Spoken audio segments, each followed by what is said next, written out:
Let's see. Hopefully, we are live. Hello, everybody. So nice to see you all today. I am Lisa Callahan. I'm the founder of the Women's Emotional Eating Community Support Group, which is a collective group of some amazing, amazing ladies who happen to be struggling with emotional eating.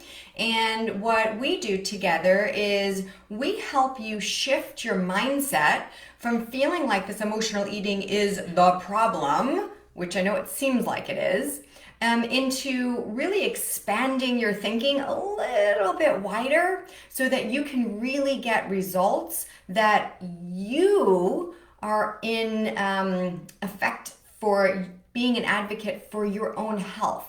So instead of me telling you exactly what to do, I help give you the tools to really get underneath the surface of what it is that you think the problem is, so that then you can expand your own mind and then you can become an advocate for your own health. Good morning, Patricia. Thanks for joining. So today is a really hot topic because today is all about nighttime snacking, which I know from when you guys joined the group. I know that about, I'm going to say 98% of you are having this problem with nighttime snacking. And yes, I do put little quotation marks around the word problem, and you're going to see today why I'm doing that. So we're going to start by really thinking about what that word problem means, because when you're coming into this group and your focus is on nighttime snacking, and we have the title of this particular class called it's how to wake up from the nightmare of nighttime snacking. And I know that it feels like this nighttime snacking is this nightmare. And you just wish that in the middle of the night, when you're trying to figure out why are you starving? Why are your thoughts not able to relax? How come you can't sleep like other people sleep, or you think you're supposed to be sleeping, but yet you're not sleeping, you're thinking. So you're thinking about things that are rummaging through your mind. As soon as your head hits the pillow, it's all of the things that come up. The what if. What if I had said this? What if I had done that? The past memories, all of the things that you are thinking about start to come up at night. They do for most people. As we start to drift into our dreams, we've got thoughts rummaging through our head. Or if you have a dream and then you wake up and then you're ravenous, you're just starving.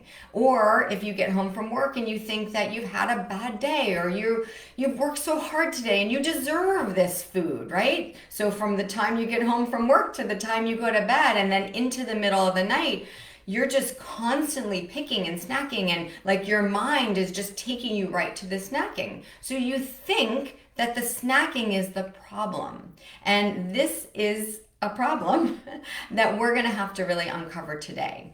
So the first place that I want to begin is I want to begin by helping you to understand and to recognize that a problem is something that has a solution. So if you're saying over and over and over again and again and again that your problem is nighttime snacking, well, I don't know what the solution to that is, and neither do you. And so now we're faced with even a bigger dilemma, which is, well, why do I keep saying the same thing over and over again with no end in sight? Kind of like a hamster on a wheel, making my attention be drawn towards the snacking being the problem. And if you're doing that, and I know you are, because like I said, 98% of the people that join the group are telling me that nighttime snacking is a problem. And I've had a lot of people who have shared with me that they can't wait for this, this workshop today because they feel like nighttime snacking is the problem. I want you to stop right there. So from my learning with my coaching company, that I discovered my own, things that were keeping me stuck, and it's called Your Infinite Life Coaching Company. And this was directly from my coach, Pam Dunn. She taught me that when you have a problem, there is always a solution. So now write that down because that's the first thing that I want you to learn. When you have a problem, and you can circle the word problem, there is always a solution. So we're going to think about it like this. It's like a problem is 2 plus 2 equals 4. That's a problem. The problem is 2 plus 2. The equal sign comes in. You got your answer. You know it's true. There's no questions asked. That's a problem. When you have a problem that has no solution, you're going to start to create things that seem like they're the problem, but they'll keep you stuck forever. So let's go back to that same scenario, 2 plus 2 equals 4, problem, solution. And I want you to attach a feeling to it, like, I don't like math. So if you think that your problem is you don't like math, you will never be able to solve 2 plus 2 equals 4. Now, obviously I'm doing analogies here, but that's the best way that I can describe things to you. So if you are contemplating this problem, and I'm going to keep putting my little quotes around that your problem is nighttime snacking, but yet there's no solution to that. If you wrote down the words, I have a problem with nighttime snacking, and then put an equal sign and look at the problem, I can't think of one thing that could stop you from nighttime snacking. I mean, I suppose you could come up with a couple of things like don't buy snacks in the house that you don't want to keep there. That's one way.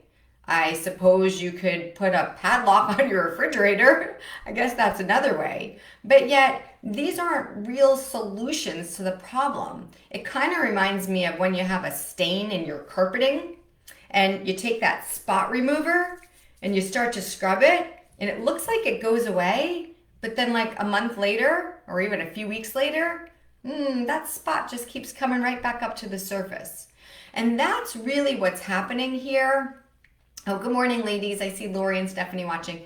But that's really what's happening here is when we start to have a problem that we, in our brain, we keep telling ourselves over and over and over again, nighttime snacking is a problem, nighttime snacking is a problem, nighttime snacking is a problem.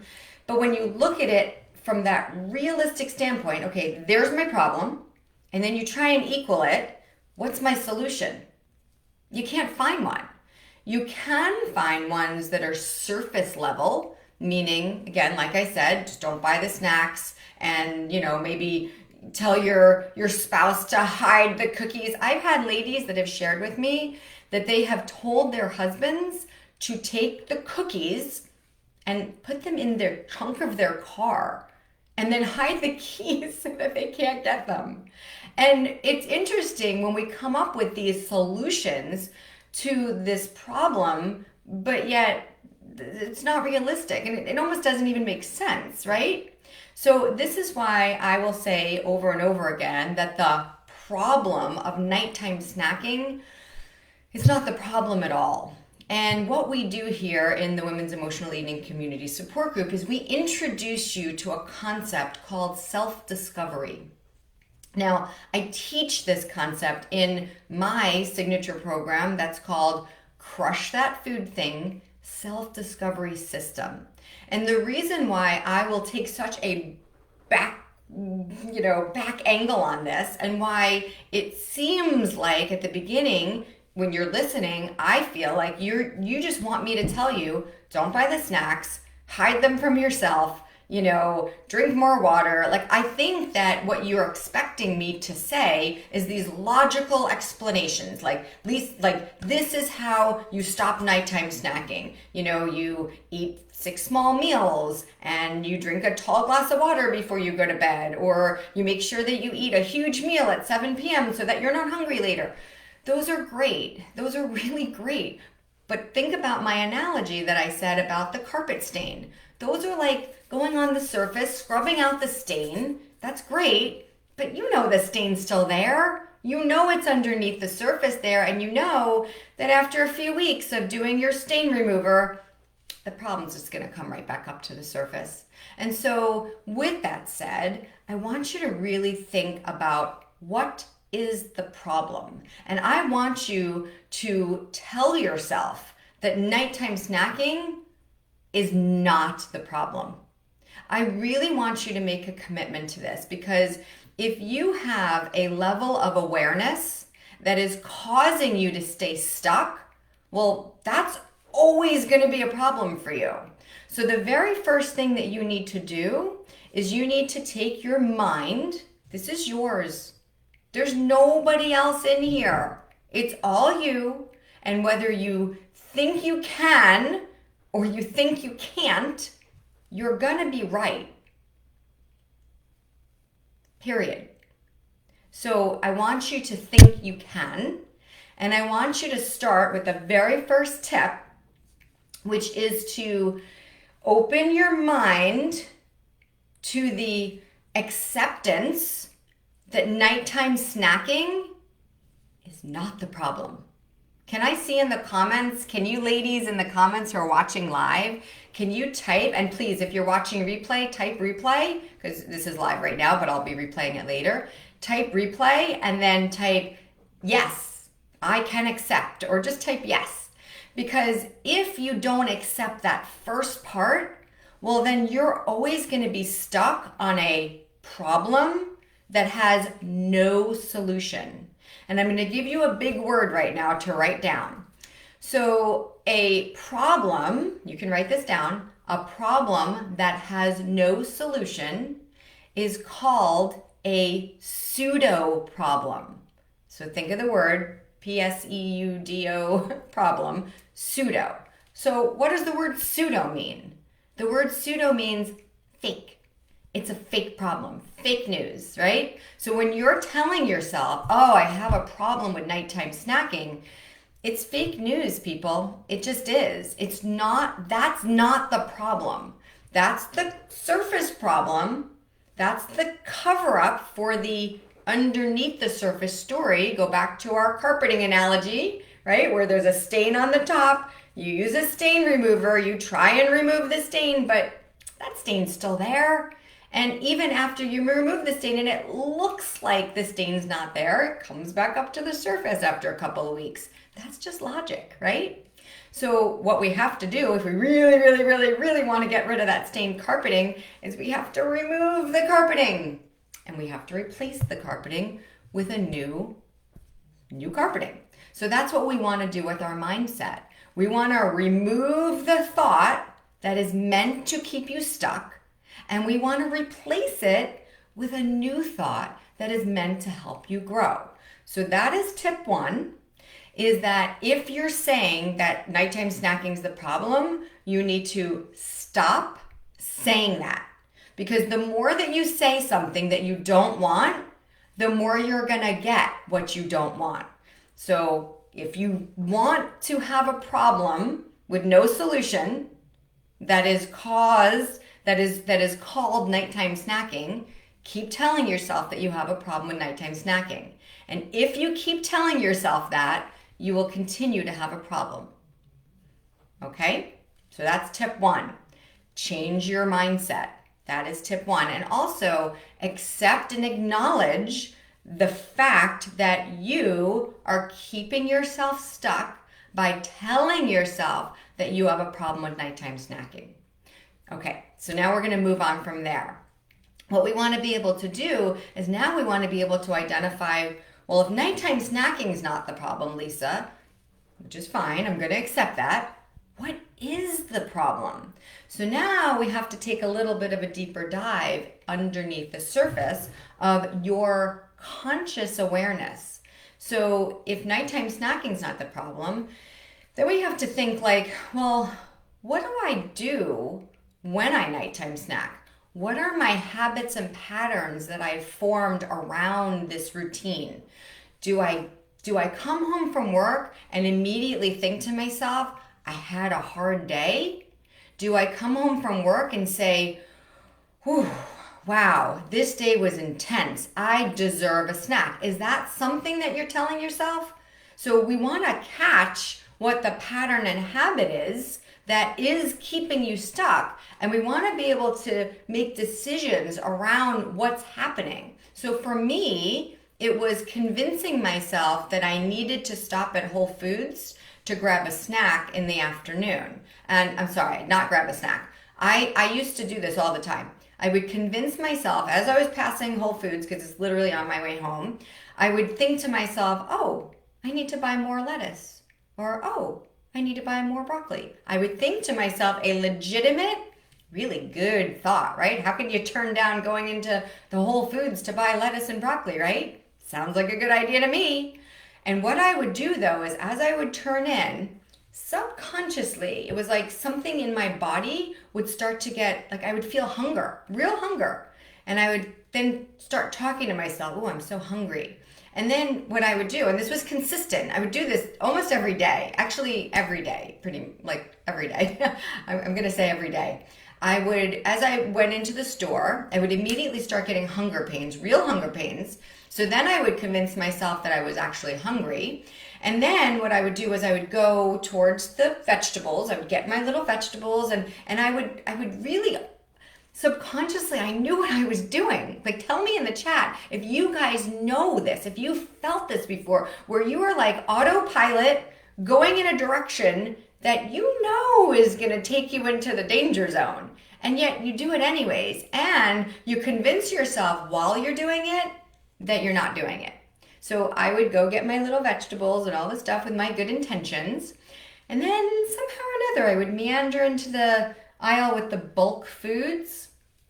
And then I would just be like, I'll just take a few of these malt balls. And I would grab the chocolate malt balls. And as I was like looking at the nuts, almost subconsciously, like I had this thought in my head, oh, maybe I'll get some almonds.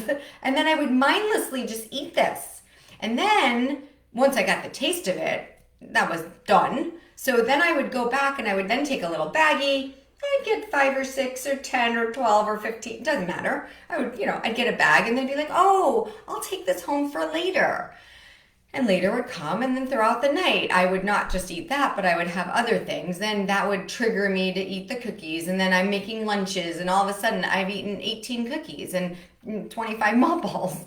And that would happen almost consistently because the pattern that I had to pay attention to when I finally broke my way out of this was I had to recognize that it was me that was making these decisions, and they were subconscious decisions, but they were really meant to hurt me. And that was what started my nighttime snacking. And it used to start at about 3 o'clock in the afternoon. That's when my like trigger alarm system would go on, and I would like make stuff up. Like I would just tell myself things that would like mindlessly lead me towards a path where I knew that I wasn't going to be liking myself at the end of it, because I know that every morning you wake up with the best intentions. Every single morning you wake up with the same thought.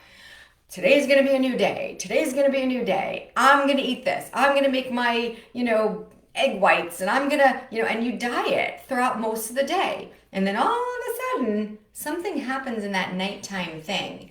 And I promise you that if you think that the food is the problem, if you think that, the anxiety that you have is the problem, if you think that maybe not, the work is the problem, a spouse is the problem, your stress level is the problem. Like if you think that that's the problem, you're going to continue to stay stuck. So tip number 2 is going to be really to sit down and write out your patterns and habits. Like I know that every time that I chose, it was with the best intentions. I'm going into Whole Foods to get lettuce. How horrible could that possibly be? And yet every time that I did it, I would find myself in the same thing. Even continuing on throughout the store, grabbing a snack of this, grabbing a snack of that. Sometimes before COVID, they used to have like those things where they gave samples out. And I would always like go at the same time so that I could get the sample all throughout the store. And so every day I was adding this enormous thing into my day that was really keeping me stuck. So tip number 2 is to sit down with yourself and just write out what your pattern is. Are you getting out of bed to eat at night and then standing up in front of the refrigerator reaching in, grabbing something in front of the refrigerator? Because if you are, that practice right there is meant to keep you stuck. So maybe just thinking about your pattern and changing something will help you to break that trance, because that's really what it is. It's coming from below the level of your conscious awareness.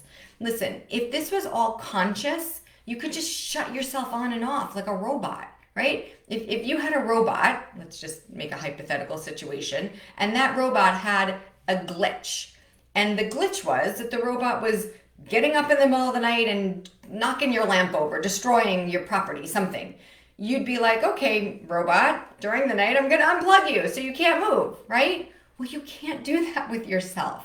You're a human being. So while it seems like a logical explanation to just shut the light switch on and off, and that's why we come up with these these conscious decisions like, okay, I'll just lock up the cookies and then I won't be able to get to them, right? But you're smarter than that. You'll find a way to figure out how to get to those cookies. You will, because you're a human being. So it's not as easy to just plug you on and off. That doesn't work that way. But we do need to catch you in the act, because somewhere in there, you're sneaking around on yourself. You're leaving yourself somewhere, because if it was just all coming from your conscious mind, you would just be able to say, no, stay in bed. No, stay in bed. No, don't get up to the fridge. You'd just be able to tell yourself, but you can't. So now we have to look in the back door for other sneaky behaviors. Now, when I did this, I had to make changes in my patterns and habits. I started to recognize, I was like, wait a minute, every day I'm getting stuck in the same pattern and habit. What am I doing? And I had to ask myself, why am I doing this? So the why of everything is so important. So the tip 2 that I want you to do is I want you to sit down. I want you to write yourself a list. I want you to write yourself, what's your story? What are you doing? And what are you doing that you're subconsciously blaming on just this, blanket problem called nighttime snacking? It's not a blanket problem. There's a reason. What's that reason? I don't know yet. Neither do you. And so that's what we do in self-discovery. That's what we do in the journey to self-discovery, because now we have to make decisions. Somewhere in there, and I'm going to get to this because it's tip number 3, is something called your intuition. And so when you're being led around by your subconscious, sort of like a zombie, which is what I did. I just kept thinking logically I'm making a good decision, and then I would make poor choices and sort of where did I go during that time? So I really had to start to make certain that I was aware of what it was that I was choosing, because if there is a difference between what you say you want and what you're choosing, well, there's a problem with that. And somewhere in the difference between what you say you want and what you choose, if they're not the same thing, then you have to admit that you are self-sabotaging. And if you're self-sabotaging, there's a problem with that. And it's not nighttime snacking. But we have to figure out what the problem is. And that's what I will help you do in self-discovery. It's not an easy light switch, but it is really interesting. It's a curiosity. I had to start to think, why do I do this every day? What's the problem? Why am I doing this? I don't want to do this, but yet I am. So within those patterns and habits, I had to make conscious changes. Now, the first couple of weeks, it was really interesting, because as I would walk out of the store in Whole Foods, I would still go to Whole Foods, but as I would walk out of the store, I had to really make a conscious thought, even if I chose to buy those malt balls. You have to remember this. I made a conscious choice.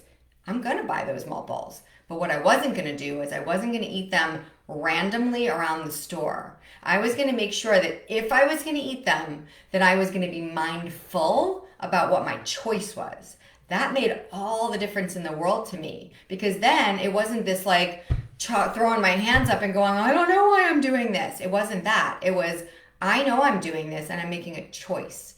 Huge, huge difference. So what I had to do at first was I chose to buy the malt balls, because I don't want to be on a diet. I want to be able to eat things, but I want to make sure that it's my choice.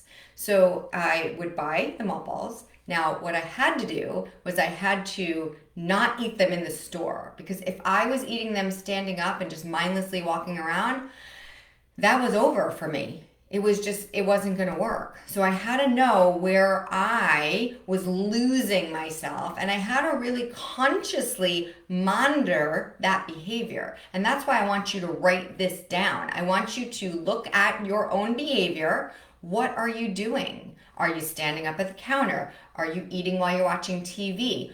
Are you eating on the couch watching TV like with a thing over and over again? Like, where do you go when that happens? Where's the switch inside of you that goes from being a conscious human being to being a mindless, like I can't stop, I don't know what I'm doing human being? What happens, right? And that's going to be really interesting for you to figure out. So what I had to do at first, because this was where mine started, was in the store, was I had to take my malt balls. I had to consciously think, I'm not going to eat them in the store. I'm not going to eat them in the store. They're going to make it home without me having one.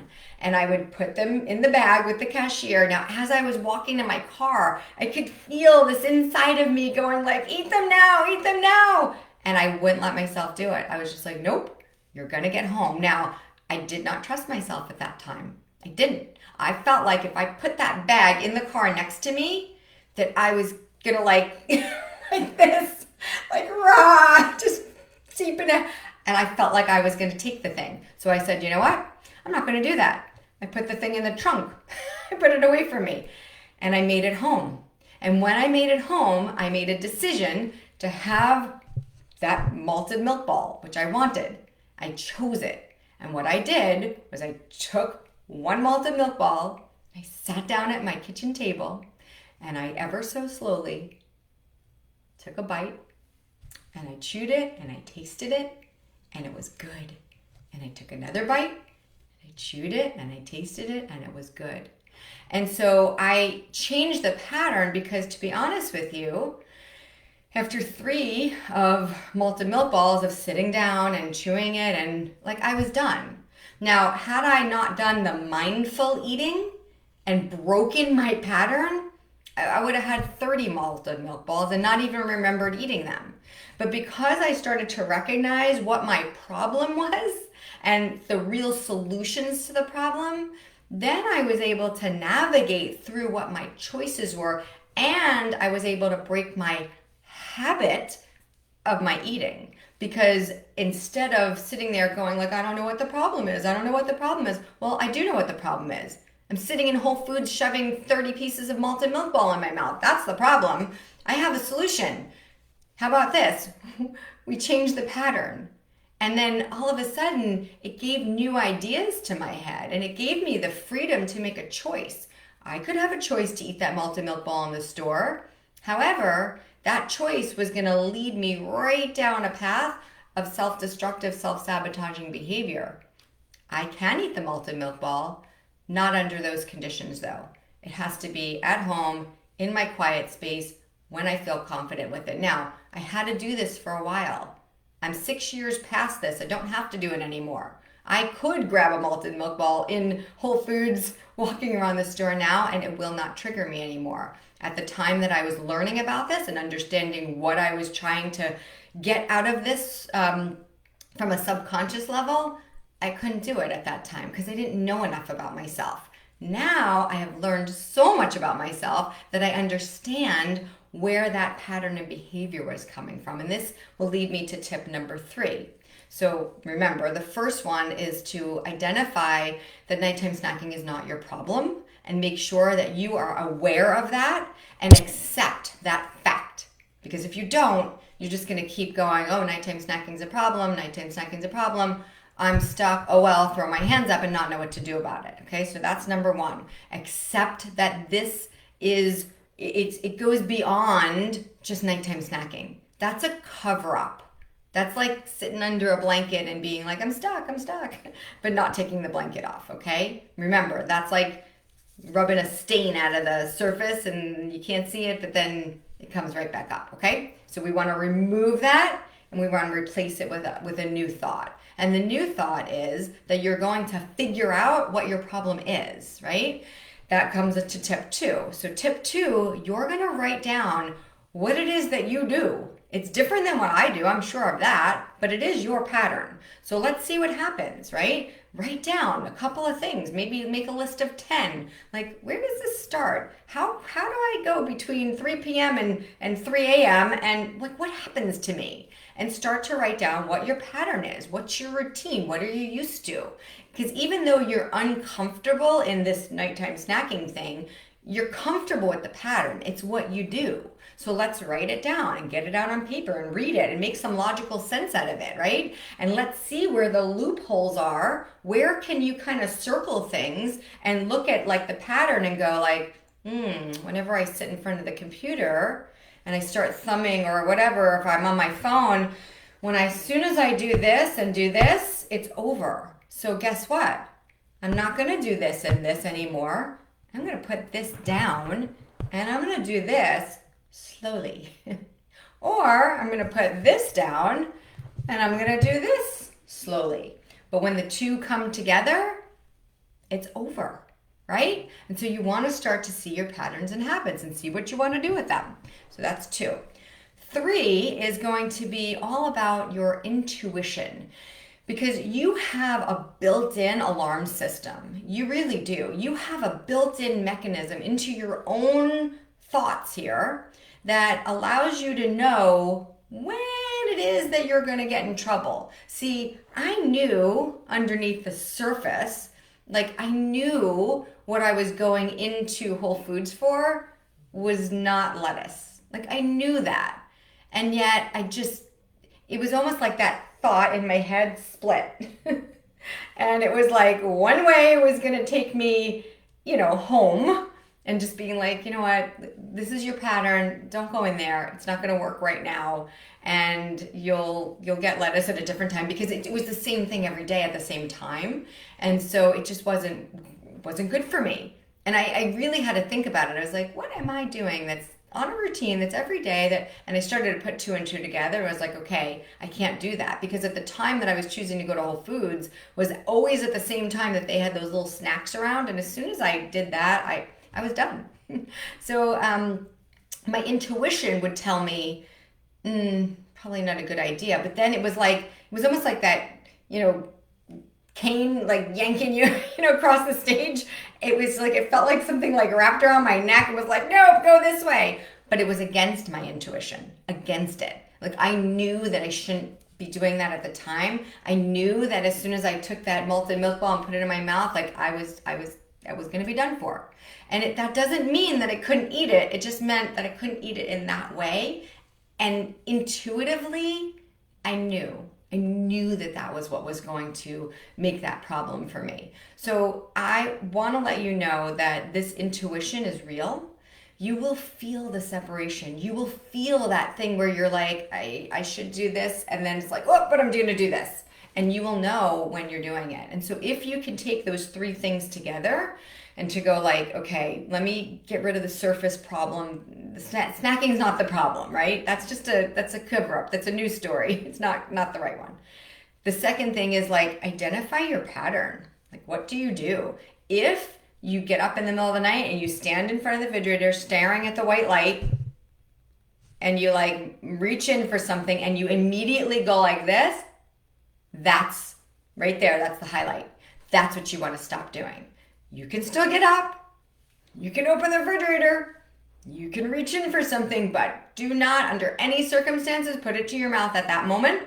What you will want to do is you will want to change that. You will want to grab something. You will want to close the refrigerator. You will want to put the thing on the countertop. You will want to take a portion. You will want to put it on a separate plate. You will want to open the refrigerator again. You will want to put the food back into the refrigerator. You will want to take your portion. You will want to go sit down at the table. You will want to take a fork. You will want to take a bite. You will want to put your fork down. Whew, it's a lot of work in the middle of the night, right? But if you start to focus on that, you will wake yourself up from the trance that is just leaving you like this, mindless. And you will, after the 3rd bite, you might be like, I don't even know if I want the rest of that. And if you do want the rest of it, it's totally fine. Use your manners, eat the last bite, take your plate back over, open the refrigerator again, grab the food out, take another little portion, close it up, put it back in, go sit down at the table again, and go through the same process over again. And I promise you that if you start to understand this from the deeper level, and you start to listen to your intuition, that is going to tell you when you're standing in front of that refrigerator and you're just going like this, mindless, like that's the point of entry that is going to take you down into a place that the cover-up problem of nighttime snacking is going to be like, oh, I have a problem with nighttime snacking. No, you don't. All right, so I really hope that this was helpful. I have in the comments here that if you want to book a call with me, I am going to give you an additional bonus material that I'm going to make specifically for nighttime snacking, might even include an activity. So that's going to be a bonus for those ladies of you who are already in my coaching program, which I see some of you are. You are going to be okay for this because I'll make sure that when I create it, that you'll have it in your learning hub.